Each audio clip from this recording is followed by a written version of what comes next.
Songwriting as music artists is the key. That's why we're doing it, right? One of the main reasons why we're doing it is even if no one else is listening, we're making music that helps us introspect and understand what's going on, gets our viewpoint across, enters a conversation, and helps people as an effect. So, becoming a great songwriter there's obviously so many pieces to it, and a huge part of it I've seen is being a great human being. You've got stuff to say in your life, then you'll be able to translate it into music and have more meaningful things with your experiences. So October is songwriting month, where we're going to explore pain points and problems that we have as music artists, see the fact-based resources or facts, for want of a better word, and see what's up and how we can change that, and the things that we do on the channel can help you. So let's dive in. So I've using Perplexity. I've scoured and asked for a world-class presentation on the biggest pain point for independent music artists to do with songwriting. Now, you'll see, obviously, I had to put a script. I'm not going to read it, but it's got some.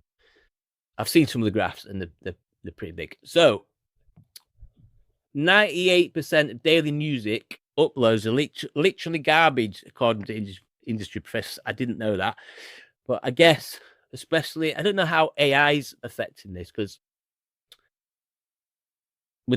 basically a language models, isn't it? So if it's able to hook on great music and human emotive themes, maybe that'll increase. I don't know. I know there's probably going to be a want, I think, for more human-based interactions. I think it's going to have a polarizing effect. A lot of people will want AI music, but I think in the same way, if you look at the younger generations now, I was watching Gary Vee, and he was saying they all just want to go outside, and whether it's family members or like some of the kids I teach, they do like that. And I've got family members who are younger and they don't really go on the phone. So there is this polarization happening anyway. So I think as a side thing to do with AI, I think this is going to, well, it's kind of the main point of songwriting, isn't it? Especially if the music going onto the platforms is considered garbage. I think people are going to want human music more. I think we can really lean into that, give people the opportunity. I think they're going to grasp it. This, whether the 98%, I don't know what the percentage of that is, but the AI stuff. 150,000 songs uploaded daily to streaming platforms, and only 3,000 meet basic quality standards. So it's immediately all these things online, whether it's creating content or trying to get fans to the shows or these sorts of things, it's music first. So we've got to be making sure, whether it's through our individual explorations and upskilling, obviously got like production and instrument wise, I'd say keys and vocals. If you can nail keys and vocals, or get keys and vocals as your bread and butter, I think you're chilling. Because especially as a bedroom producer, you can do anything on the keys. Drums, guitars, there's some great VSTs going about, and strings. I think you can do everything. If you, as a 3T, if you produced, sung, and got down on keys, I think you're good. That's I would say they're the big three. And then you could, you can give it to people to mix if you didn't want to mix it yourself, or you could do like a really simple song that had just a few instruments and vocals to get you going, and then build up like that. It depends what your vision is, of course, but there's definitely ways. In business, there's this big book, I haven't read it, but I'm kind of familiar with the themes. It's about a minimal viable startup. So it's basically, what are the fewest things you need to get things going? Kind of building the airplane in the air, which was one of my favorite quotes about this sort of doing it as you go that I found, to get you actually going and then improving at the same time. So that would be one way. If you've got yourself like a minimal viable track, what's the least you have to do to get it going? Or you could get obviously people involved, but we've got to make sure that the production and the performance, whether it's a punky thing, so it's loose, or whether it's a tight pop thing, or muso thing where the instrumentation is higher standards overall. I know these things can intermingle, but just as a generalization, and got to make sure they're up there. So how are you doing that yourself? There's so many resources online with YouTube. I think in production, if you got your basics, like you EQ, your panning, your mixing, in terms of volumes, compression and saturation, and then effects like just reverb and delay, hey, good, man. That's really, really solid. And what I'm learning to do is have cycles. So have things on a monthly basis that you focus on, and then move on to the next. And hey, sometimes, if you need to have flexibility in there, so if you want to spend more time on one thing because you really get to grips with it, or you haven't quite clicked to the level that you want to, obviously you can take more time. So you have that flexibility within the structure, which is the key thing. But if you had those elements I just mentioned, I'd probably start with the volume levels first, and then panning, and then I would start looking at the effects. So EQ first, compression, saturation, and then reverbs, delays. At 7 months, you spend a month on those. That's the order I would do it. Spent a month on that and just took 1 or 2 techniques if you needed one. So like for compression, just get used to how a compressor works for the month, and then maybe the next time you come round to it, have a look at sidechain compression, and then you start getting the details in your mix. I'd say for instruments, I would 100% go for chord scales and chord scales in terms of your theory. Victor Wooten's got a great book called The Music Lesson that splits music into, I think it's 10 parts. Notes being one of them. So if you just found like you could even reverse engineer it. What's the biggest thing that's stopping me right now? And then you don't need this grand plan. You need to be like, well, for instruments, you're like, I can't sit down and just make chord progressions up. I'm rooted in the same chords, and I get good songs, but I block myself. Well, chord scales, boom. Why? Because they open up any key. You start with a major key, boom. And then if your production's the same sort of version would be, well, it's all a mess. Let's just start from ground zero. Let's just get the levels. Let's get sounds that you like. If you haven't got sounds that you like, I'd do that probably first, even before the levels, because it opened my songwriting up massively. Because, well, I built as I went, to be fair. Keep writing songs, but have it as your first port call, maybe, because I got into writing songs that really felt like me by doing that. Having said that, I didn't have it for a long time, and I was getting used to the other elements. So, it's not, obviously there's no one path, but that's what I would do, because then the color palette that you're using, if you're painting, are the colors that you like to paint with, and they inspire you. And then when you get it onto the page, which is onto your DAW, then when you start putting the levels and the other steps that I mentioned, you're coming from a place that is from a creatively happy place for you, that shows your feelings and your stories in the way that you put it on your like, that slaps. Like Contact did that for me. Contact were based with the first VSTs that I was like, oh, this sounds and feels amazing. And built from there. They were very much core. So I'd have a look at Contact if you were kind of interested. There's loads of amazing, like Cradle do some amazing things. Softtube. The biggest thing is just get a good one that you like and go run with it. It's easy to be a VST Magpie, which is great because you're collecting stuff, but make sure that you've got the days in the week that you want planned for doing what you want to be doing in terms of writing your music. Then if you've done what you're doing, you tick the boxes and you're happy, then it's always good to get more. Well, not always good. It's very useful to be able to have more saturators or different compressors for different reasons, or textures, or VSTs and stuff.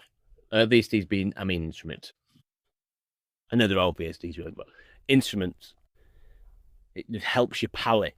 So, and it's really nice. It's really geeky and really exciting. I really love it, especially because they make them look really nice as well. So that's the gloss that you can kind of get a bit of a dopamine fix from. But what helps you the most to get to where you want to go? What's your biggest problem? That's what I would go with. And then in the meantime, see if you can get anyone to help you. Whether it's one-to-one or they play for you. And maybe set a date. Be like, by X date, I'm releasing this song that is it's a stretch for me, but it's hard enough so it really stretches me and it's going to be releasable, but it's easy enough for me to do it. Is there a way you could do that? Like I say, is it just an acoustic one with a piano where VST sounds great and you've just got a mic and you're just putting it out? Like you're just doing the mixing very simply, very simple compressors and stuff. It's great to use people as mastering engineers and stuff, but you don't have to. Softtube have got a really, really great called Flow. I love it. I would 100% work with people, 100%. And when I'm doing it myself, for whatever reason, whether it's financial time, whatever, you've got so many options. Some people just stick a limiter on at the end, to be honest. Does the song get across the emotion in the quality and clarity that you want? In the industry standard, it's just, does it sound sick? And does it get your message across? But the standard has to be there. You have to be able to articulate yourself to the highest standard you can. Have a benchmark. Perfect doesn't exist. Don't go for that. Go for outstanding. Then you win him. I think 9 out of 10 is a good spot for yourself. So data does look brutal. So it's going to fight it. Perfectionism is this is what this video is about. The perfectionism trap. In 2025, by the looks of things, this is the songwriting killer number 1. The Sweeney Todd of the songwriting world. So it's great. This is going to explain exactly why perfectionism has been the creative killer of our generation. I am your fellow artist researcher, and I am documenting with you. So that is true. Today we're having a deep dive into the psychology and statistics behind why we procrastinate on the very thing we love the most. So this here, the low quality content, 98% industry professional. I'd love to see who these industry professionals are. But we've got this little blue sliver. We want to be aiming to be in this slither in the middle. But if we get there, that's kind of like the nose over the finishing line, and we want to be within the blue line. It's pretty bad, isn't it? But also, do you know what? This is also great because look how much music sucks. Yeah, music is more saturated in terms of numbers than ever, but the quality sucks. And cream always rises to the top, man. So aim to get yourself in there. You're chilling, and you're gonna. It's like if you put round a load of people who are douches, and there's one sound person in the room. You're gonna go to the sound person. It's like, these guys suck, man. Same thing. People will listen to you because it's just there's a saturation of crap. So it's a strength as well.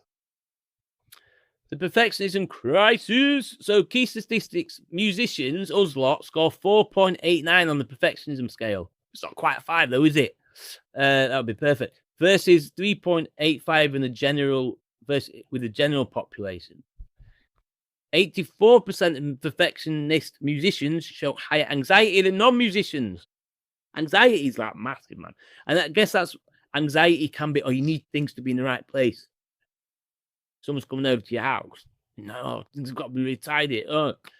When really, it could just be chill and we could get it done.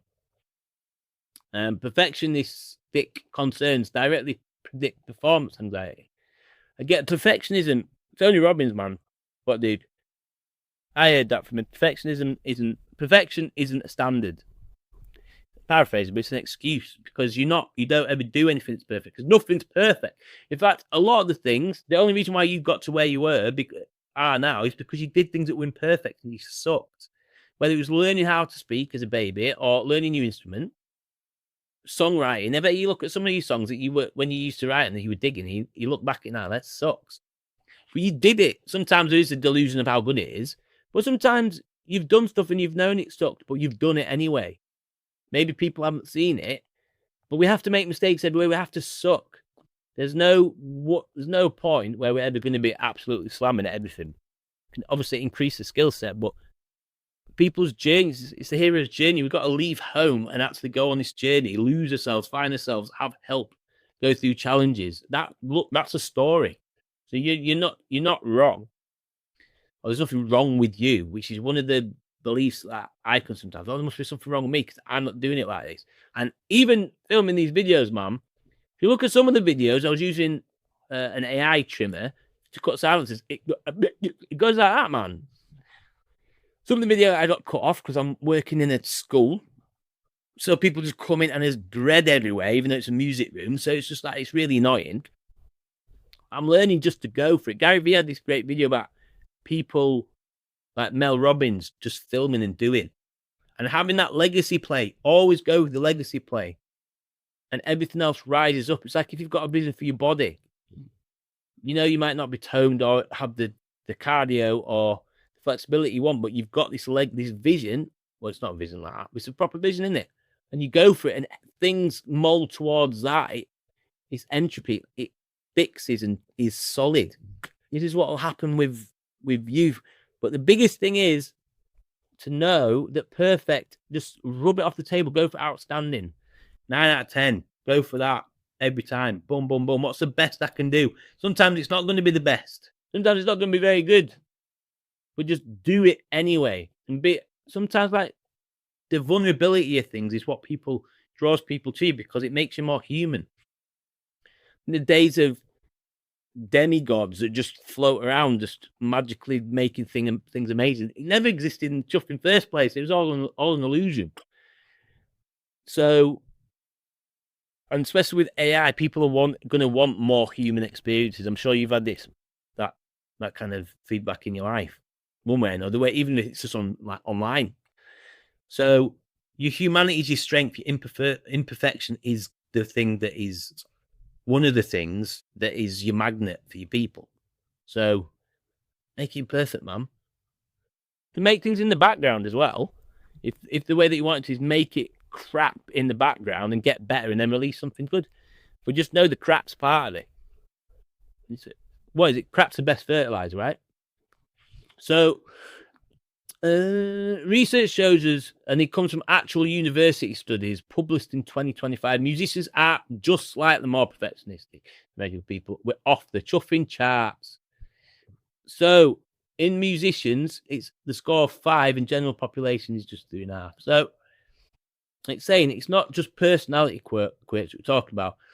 It's measurable anxiety that's directly tied to our creative output. When researchers studied classically trained musicians, they found that perfectionistic concerns, not the good kind of wanting excellent, but paralyzing kind, directly predicted who would struggle from performance anxiety and creative blocks. Now, one of the things I would say about classical musicians, I don't meet a lot of them who can just play their instrument. It's paralyzing. I went to uni, I was on pop. One of the great things about pop, so a lot of us will just pick up and play. We don't have the technical knowledge, some of us, on the theoretical knowledge, but we'll pick up and play. Now, classical's like the opposite. They'll have mad technique, a mad theory, and be able to play mad pieces. But you give them the instrument and they just freeze because they're just being trained. Like read the paper, play what's on the paper, read the paper, play what's on the paper. So I would imagine that some of this anxiety with classical musicians is the same. But we have our independent artists and maybe whatever genre, and we've got our own versions of this. Even if it's their insecurity is reading the piece of paper. Having to have a piece of paper to play. Our insecurities, well, maybe like, are my chords good enough to play? Even if they're simple. I had that with triads, like the 3-note chords. It took me years of discovery, of building up confidence. And I found that Corey, who's obviously amazing keys player, was using triads all over the time. All over. It's not me that's bad. So we've all got our version of those. 70% are more likely to have unfinished tracks and complete songs. We bet we've all got them. How many are hitting on our hard drive, our computer at the moment, that we could be finishing, but we're not? Negative reactions to imperfection predict low creative resilience. So this is really great as well because everything's got an opposite. So if we can see that a negative reaction to imperfection predicts low creative resilience, then let's train ourselves to have a positive reaction to imperfection.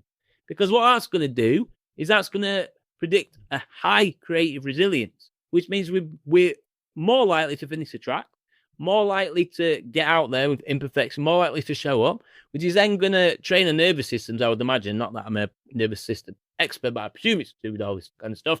Is that it's okay to be imperfect, and we're not going to get kicked out of the tribe, and we're not going to die, and we're not going to be cast out as losers, and people will buy our music and come see our shows, and we can do it, and we can do it, and we build all these wins that are reality based, rather than this glass house. It's not even a glass house; it's just behind walls of anxiety with no windows. It's the opposite of a glass house. It's just bricks. And we're just going outside the world's like this. So I'm not going to go out. I'm going to stay in. I'm nice and safe.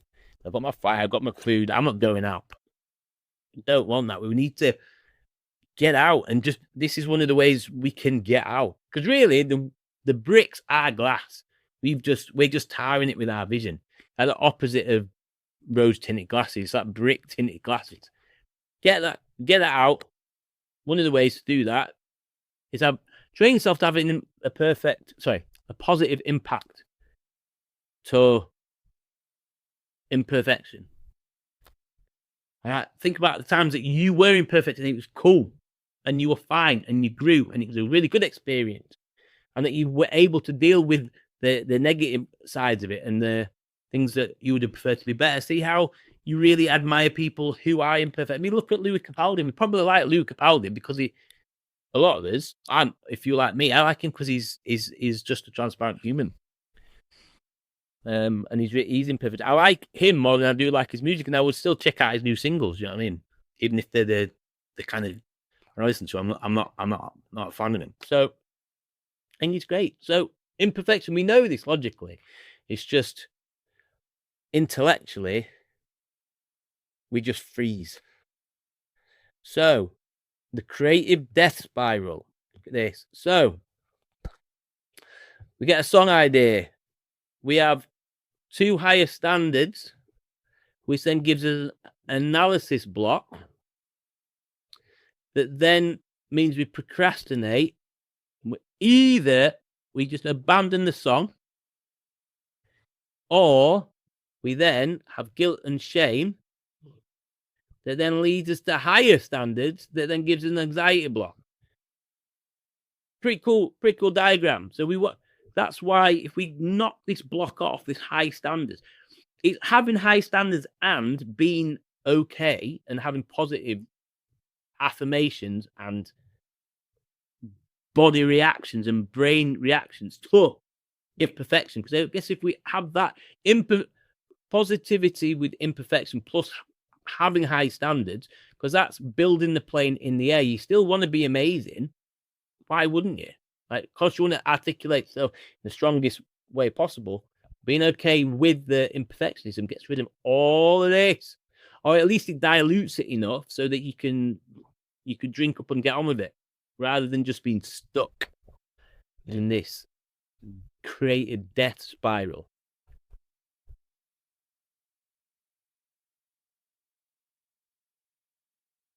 So this apparently is the actual psychological cycle. Well, we've seen that that you're stuck in. So he's just going to talk us through it. So we get a song, we're excited, but then we set these impossibly high standards. This has to be as good as my favorite artist. It has to be perfect before anyone hears it. That's mine. One of them. Then analysis paralysis kicks in. We spend 3 hours tweaking hi-hats instead of writing the melody. Maybe we abandon the track whatsoever, like I was saying before. So I did not survey 2,500 independent artists. But this has got sources. So this will be fact-based. So the bar chart reveals top psychological barriers preventing songwriters. Fear and judgment. Boom! I'll make it bigger. 85% fear and judgment. Perfect stand.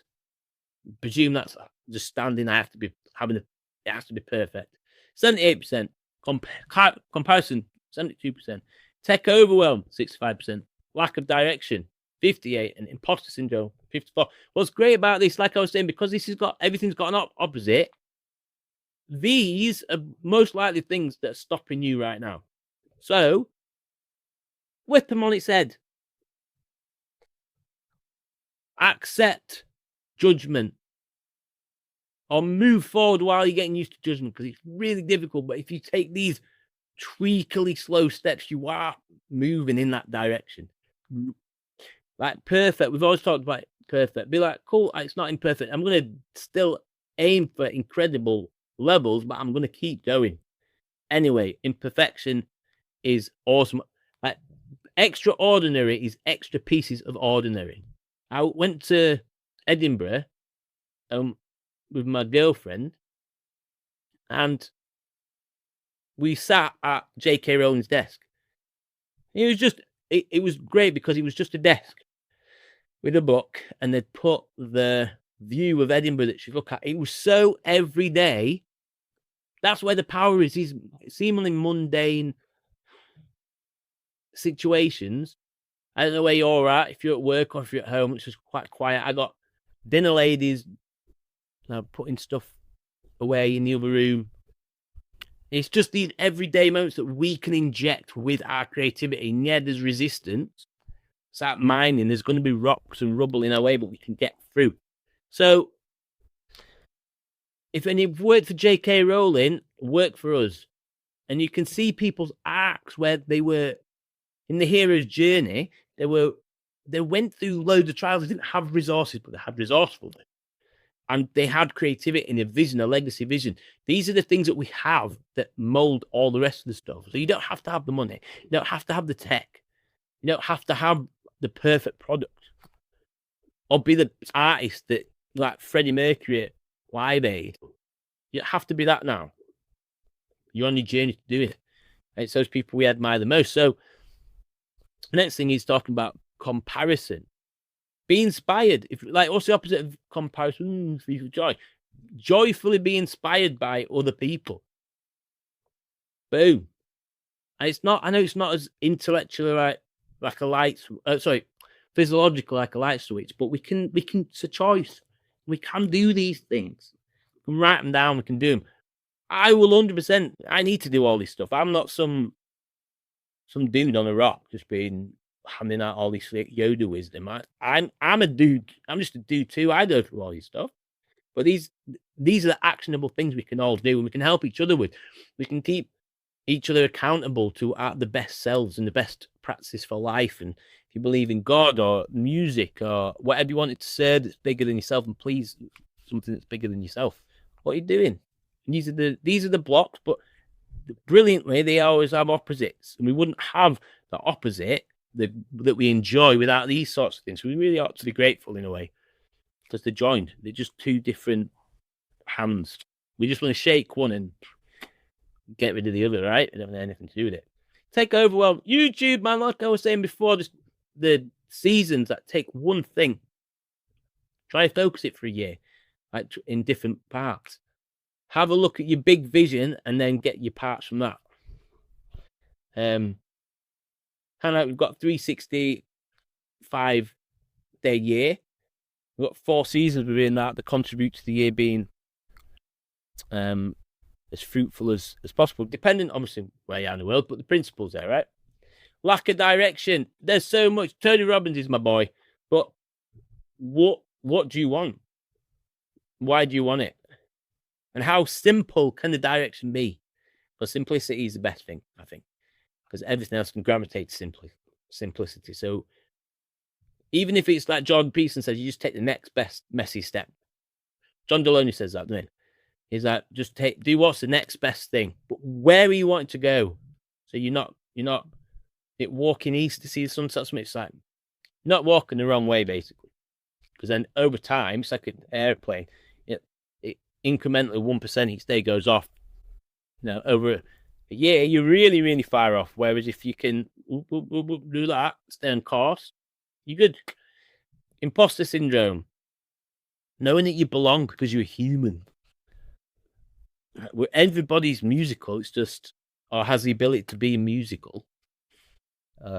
If there's not a physiological reason why you can't, but life and music are the same thing. It's part of it's a human expression, emotive expression. So we can all do it.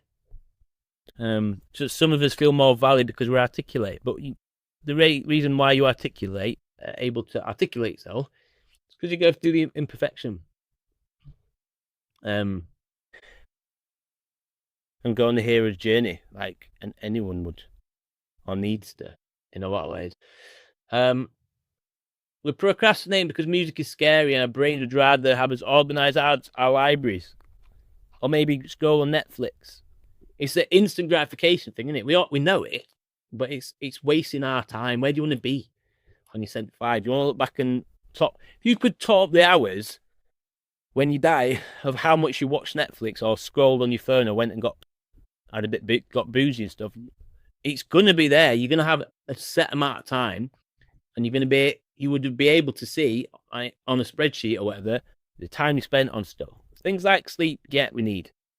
Things like health and nature and seeing friends and family and all kinds of stuff. Cool. But the things like, and there's nothing wrong with Netflix. Do you know what I mean?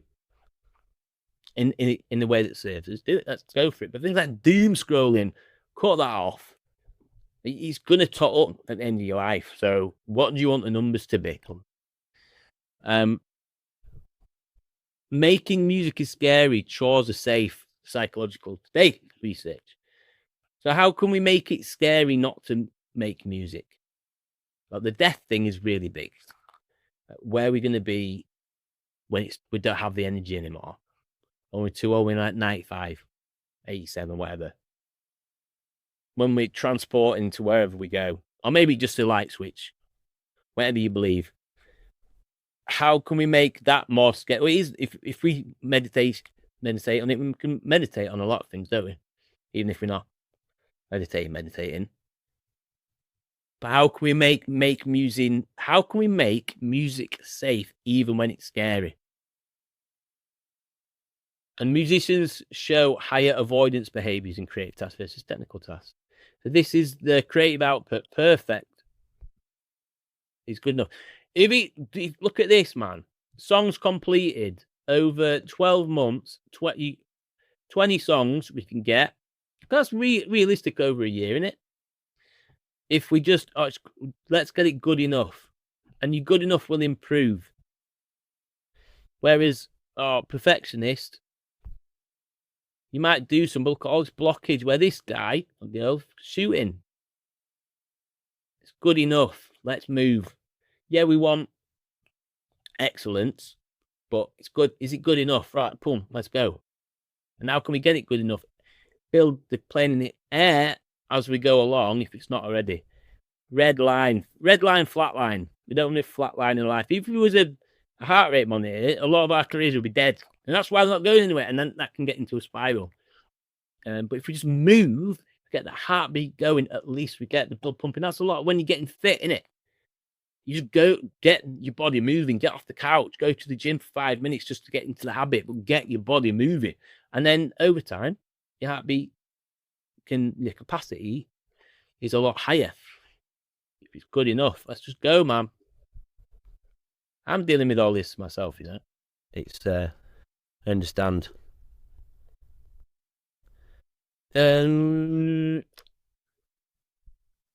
So, industry reality. Billboard Hot 100 at its most stagnant in 80 years. Most breakthrough artists work without creative guidance in isolation. And 4%, Billboard Global 200 songs first went viral on TikTok.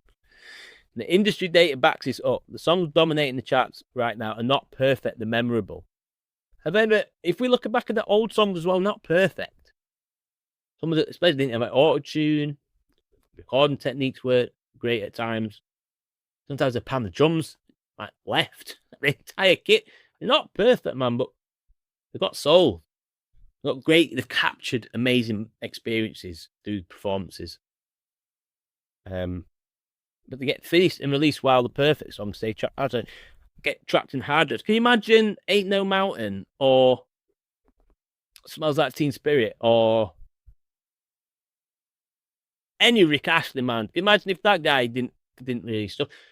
Imagine all these amazing bands. Where the world's be? Genesis or any of your favorite bands. Just like, oh, it's not going perfect. Hang on a minute, we just lost. The world was robbed of amazing art, and you were robbed of amazing experiences and soul-shaping songs that made you feel a certain way. Maybe it inspired you to play music. You're doing the same thing, man. We get hundreds of people on Reels sometimes listening to our stuff. You could have the same impact. We don't often hear it about it because a lot of people don't leave comments or this sort of stuff. But you can be making that effect today if you release stuff that's good enough. So even if you just release your demo, man, do you know what I mean? You've got a phone, demo, he's acoustic, stop in this, boom. You can do it. So the modern day songwriting possible standards. Right, so apparently it gets really brutal, and we are the first generation of songwriters expected to be everything: songwriter, producer, mix and engineer, market, social media manager, and performer. And that's true. Previous generation had teams. We have YouTube tutorials and imposter syndrome. Yeah, boy. The data points is 7 to 6 second micro hooks now determine chart success. Cultural devaluation in music is a consensus from songwriter surveys, and AI co-writing moved from novelty to everyday tool. This is saying we're now competing not just with humans, but with AI that can pump out good enough tracks in minutes. The pressure to be perfect has never been higher, but the attention span has never been shorter. No wonder why we're paralyzed. I would say to this, what I said at the beginning, that there's going to be a polarization of people that want human music. It wouldn't surprise me if this 70-second micro, boom, boom, boom, got replaced. Or there was a bigger span for people who want long-form content. I'm sure TikTok will talk about it before. But everything's got its pendulum swings, right? The cultural devaluation of music has happened, 100%. But I wouldn't be surprised if it went the other way, because there's this saturation of AI. It doesn't matter how good AI can get, it's a language model. And maybe they get sentient and consciousness at some point. Who knows? But even if they did, and it works out good, which I really hope it does, they're still talking about an AI experience, not human experience. Human experience humans will want human experience. And I've seen the industries looking very much at artists having communities. It's not about mad numbers anymore. It's about it'll be about the connections and your real fans and your community. Like the human, we're going back to that. We've just gone on a big hero's journey from tribes in communities. I think we're going back. It's now digital communities that we can take out into the real world. But we've gone on a hero's journey. This bit in the middle, like a lot of gunk. So, funnily enough, sometimes the gunk is the thing that brings the funk, man, like the really cool stuff. Like, without the AI funk, maybe we wouldn't be so preoccupied with wanting real human connection. and it's an existential threat, music-wise and humanity-wise. It can really get us to the root of what's important, which is humanity, like the things that we were getting distracted by before. Maybe this can be such a loud volume of it in mass and just volume noise that we just want to cut it off and focus on what's important. I really think that's going to what's going to happen. We're going to need to do something good with AI and good with community, because you've got to act on it, build a plane in the air. But I think that's going to happen, man. So what actually works are evidence-based solutions. The research shows us constraints, setting limits actually boost creativity. So when you give yourself rules like finish the song in 2 hours, or only use 3 sounds, your brain stops spiraling and starts problem solving. Boom. Free writing breaks the inner critic. The 10 minutes of stream of consciousness lyric writing before you start producing it bypasses the perfectionist brain and accesses the creative flow state. I 100% got to get more on this. Did it for a bit, like a couple of days, and then stopped. But I need to get on this, man. Small bite-sized goals with rewards are a dopamine system optimization, and excellence versus perfectionism mindset reduces negative effects of musicians. Yeah, Tony Robbins, man. That's what we were saying before, right? Tony Robbins is the boy. So they're things, confirmation of things that we spoke about before, and other things that you can do around it. So, fellow songwriters, community questions I'd love to hear in the comments. How many unfinished songs and unreleased tracks do you have? What's the longest you've worked on a song without finishing on it? Mine have been years. Probably decades, if I'm being honest. There's probably some sort of, well, I had tech issues, but if I hadn't had tech issues and had to wipe my computer, it would have definitely been there for decades. Are you avoiding releasing because it's not perfect or because you're scared of judgment? Do you spend more time tweaking sounds or writing melodies? I am actually documenting this research because I'm living it too. And it's not about judgment. I'm resurrecting my artist career. And the way I'm doing it is, while I'm resurrecting it, I want to help you guys too. And we're all a team, man. Music and life are team sports. This is why we're doing it. So the data shows us we're not broke. We're not broken anyway, right? But perfection is just how creative brains try to protect us from judgment. That's what it's saying. So the protection that has become the prison, been the blocks on the wall, bricks on the wall. Your favorite artists didn't wait for perfect. They choose connection over perfection, finished over flaws. A lot of the time, you'll hear the most successful business people are the people that act quick. Boom, boom, boom, boom. If you look like, and I keep going about Tony Robbins, some of his products are like done, finished, perfect. There's holes, or you're waiting for apps. You obviously want things to be as good as possible, but you keep hearing about the most successful people at the time, the quickest to act. Now, how can you act quickly in the best minimal viable way, whatever you're doing? What's the least amount you can do to make it good enough, and how quick can you do it? You want to deliver for people and you want to put great things out in the world, of course. What's the quickest way you can do it? It stops us just meticulously planning, and like, you don't get real world data from that. You just get glued to a computer screen and an illusion that you're safe and you feel in control, but your life doesn't go anywhere.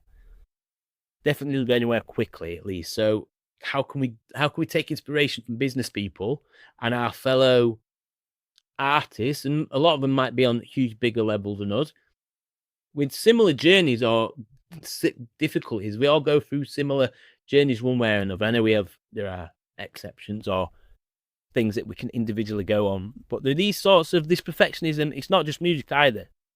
Humans can struggle with this, but our direct problem facing it hugely is through music artists, songwriting.